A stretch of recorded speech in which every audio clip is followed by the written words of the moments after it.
Hello everyone, welcome back to my channel. তো এই ভিডিওটি শুধুমাত্র নতুন যারা আমার নতুন বন্ধু যারা আছো তাদের জন্য, যারা কিভাবে ব্লাউজ সেলাই করতে হয় জানো না। তো এই ভিডিওটি শুধুমাত্র তোমাদের জন্য। তো চলো ভিডিওটি শুরু করা যাক।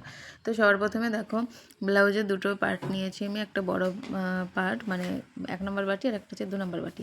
তো 1 নম্বর বাটির সঙ্গে 2 নম্বর বাটি জুড়ে আসতে হবে। সবার প্রথমে দেখো, 2 নম্বর বাটির যে দিকটা আছে সরু দিকটা, সেই সরু দিকটা নেবে, আর 1 নম্বর বাটির চওড়া দিকটা নেবে, নিয়ে কোনাকুনি বসিয়ে সেলাই করে আসবে। তো একটা আমার সেলাই করা হয়ে গেছে, তারপর আরেকটা সেলাই করব। আর অবশ্যই প্রত্যেকটাতে ডাবল করে সেলাই দিয়ে নেবে। তো ডাবল সেলাই দেওয়ার পর তোমরা এবারে এস পার্টটাকে জুড়বে। এই পার্টটাকে বলা এস পার্ট। এস পার্টের সঙ্গে ঠিক এইভাবে রাখবে, ব্লাউজের বাটিটাকে এইভাবে রেখে সেলাই করে দেবে। স্পারটাকে রাখবে, বাটিটাকে বসিয়ে ঠিক আমি যেভাবে বসিয়েছি এভাবে সেলাই করে দেবে। তারপর ভি পার্টের দেখো চওড়া দিক আছে যে দিকটা, সেই দিকটা ব্লাউজের বাটির কাছটায় বসালাম।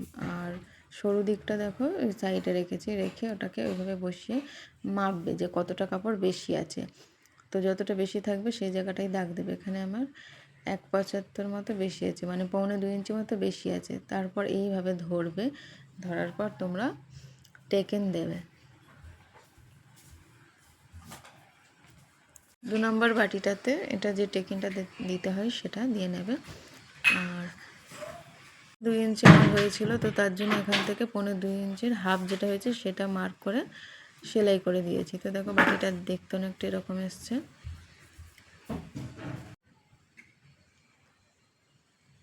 তারপর অপর পার্টটাকেও ঠিক সেমভাবে জুড়ে নিতে হবে। 1.25 ইঞ্চির হাফ যেটা হচ্ছে, হাফ করে সেটাকে নিয়ে সেলাই করে আসবে শুরু করে। তো দেখো বাটিটা ঠিক এরকম এসছে শেপটা।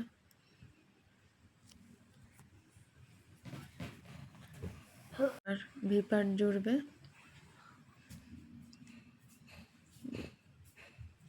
ভি পার্টের চওড়া দিকটা, চওড়া যে দিকটা বেশি দিকটা আছে ওটা নেবে সামনের দিকে, মানে বাটির দিকটাতে। আর যে দিকটা সরু আছে ওই দিকটা দেবে বাটির অপর সাইডে।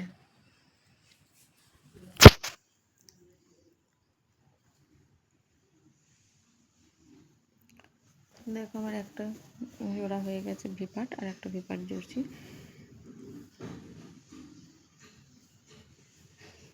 ভিডিওটি অনেক লেন্দি হয়ে যাচ্ছিলো, যে কারণে আমি একটু তাড়াতাড়ি করার চেষ্টা করেছি। তোমরা যদি ভিডিওটি না বুঝতে পারো তো আমাকে কমেন্ট করে জানিয়ে আমি অবশ্যই তোমাদেরকে আরেকটু ভিডিওর মাধ্যমে দেখিয়ে দেবো আরও ভালোভাবে। তারপর চাপ সেলাই দিয়ে নেবে একটা। চাপ সেলাই দেওয়া হয়ে গেলে তার নিচ থেকে আরেকটা সেলাই দিয়ে নেবে।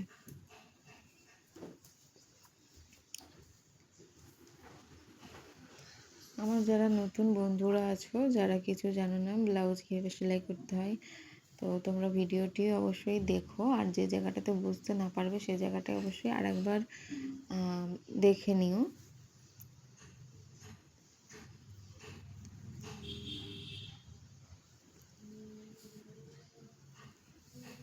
আর তোমরা কমেন্ট করে জানিও যে জায়গাটায় বুঝতে না পারবে। আর যদি তোমাদের ফুল ভিডিও লাগে তো আমি তোমাদেরকে আর একটা ভিডিওর মাধ্যমে দেখিয়ে দেব পুরো স্টেপ বাই স্টেপ।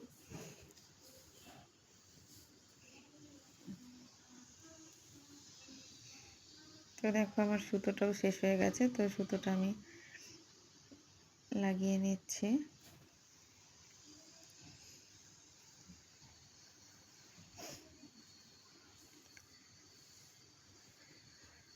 দুটো করে সেলাই দেওয়া হয়ে গেছে। তারপর স্কেল নেবে, স্কেল নিয়ে এরকমভাবে সোজা একটা দাগ টেনে দেবে, কারণ এই জায়গাটায় দেখবে ছোট বড় হয়ে আছে, সেটাকে সমান করে নেবে। সমান করে চোখের দাগ দিয়ে কাঁচি দিয়ে কেটে দেবে।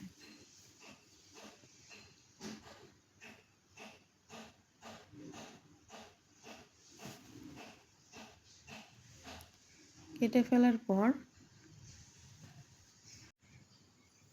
এবার হুক পট্টি লাগাবে, আর হুকের ঘর করবে যে জায়গাটায় সেই পট্টিটা লাগাবে।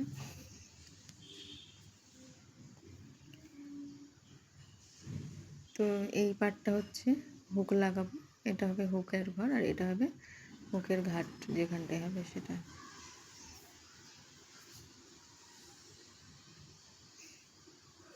তো হুক লাগানোর জন্য আমি পট্টিটা কেটে নিচ্ছি 1.5 ইঞ্চি মতো।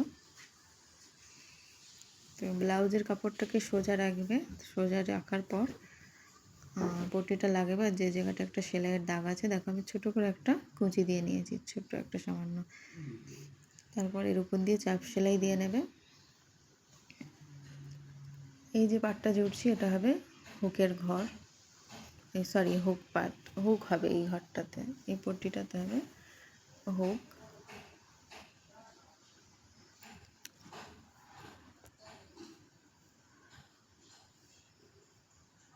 আর একটা ডাবল ফোল্ড করে সেলাই দিয়ে নেবে। তোমরা আমার হাতের দিকে লক্ষ্য করো অবশ্যই, তাহলে বুঝতে পারবে আশা করছি। দেখো এক্সট্রা যেগুলো বেরিয়েছিল সেগুলো আমি ছেড়ে নিলাম। এবার হুকের ঘাট যে জায়গাটায় করব তার জন্য আমি ব্লাউজের কাপড়টাকে নিয়েছি উল্টো করে, আর পট্টিটা নিয়েছি 2.5 ইঞ্চি মতো। পট্টিটা 2 ভাঁজ করে দেখো আমি রেখেছি, রেখে সেলাই করে নিয়েছি। পট্টিটা থাকবে 2 ভাঁজে। তো এটাকেও উল্টে সামনের দিকে নিয়ে আসবে। আমি উল্টো দিক থেকে সেলাই করেছি, এটা করার পর সামনের দিকে নিয়ে আসতে হবে। এটাতে হবে হুকের ঘর, আর তার পাশ দিয়ে আর একটা সেলাই করে নিতে হবে। এক্সট্রা যেগুলো থাকবে সেগুলো ছেটে নিতে হবে।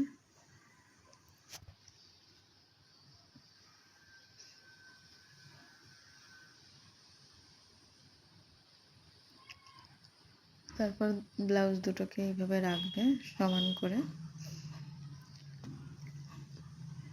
রাখার পর গলার মাপটা নিতে হবে। তো আমি এখানে গলার মাপটা নিচ্ছি, সামনের গলা 7 ইঞ্চিতে একটা দাগ দিলাম। দেওয়ার পর এরকম একটা শেপ কাট স্কেলের সাহায্যে, এটাকে বলা হয় ফ্রেঞ্চ কাপ স্কেল, তো স্কেলের সাহায্যে বসিয়ে একটা শেপ দিয়ে নেব। স্কেলটা বসানোর কিছু নিয়ম আছে, তো সেটা আমি তোমাদের আরেকটা ভিডিওর মাধ্যমে শেয়ার করব।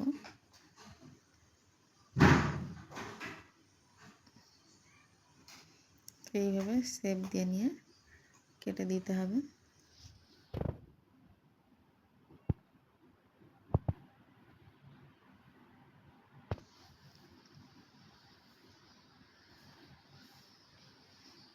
তারপর দেখো এরকম ওড়েপ পট্টি কেটে নিয়েছি গলাতে লাগানোর জন্য। গলা পট্টি লাগানোর জন্য অবশ্যই তোমরা ওড়েপ করে কেটে নেবে। আর যদি ওড়েপ পট্টি কীভাবে কাটতে হয় সেটা না জেনে থাকো তো আমাকে অবশ্যই কমেন্টে জানিও, আমি তোমাদেরকে দেখিয়ে দেবো কীভাবে তোমরা ওড়েপ পট্টি কাটবে।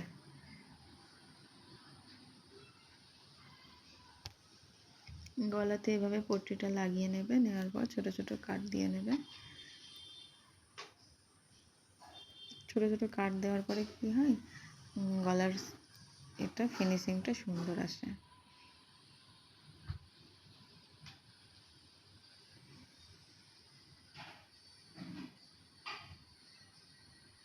একটু চাপ সেলাই দিয়ে নিলাম,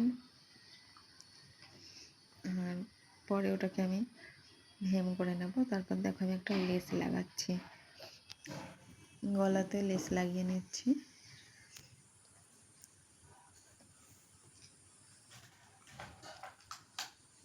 তো বন্ধুরা, ভিডিওটি যদি তোমাদের ভালো লেগে থাকে তো অবশ্যই একটি লাইক কমেন্ট করো এবং চ্যানেলটিকে সাবস্ক্রাইব করে রেখো, যাতে করে আমি যদি পরবর্তী ভিডিও আপলোড করি সবার প্রথমে তোমার কাছে নোটিফিকেশনটি পৌঁছে যাবে।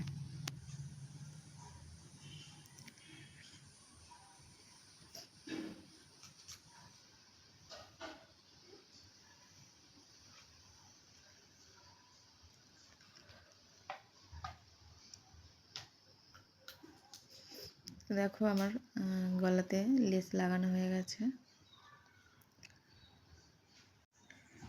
এবারে কাঁধটা জুড়তে হবে। কাঁধ জোড়ার জন্য দেখো পেছন পাটটা অলরেডি আমার সেলাই করা হয়ে গেছিলো। পেছন পাটটাকে নেবে,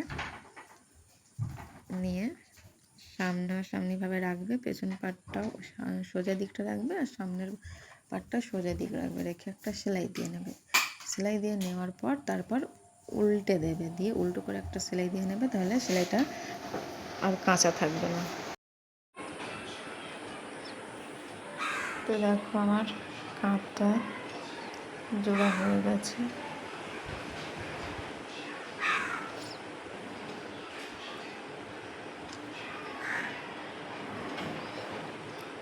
এক্সট্রা যেটা ছিল সেটাকে আমি ছেটে নিয়েছি।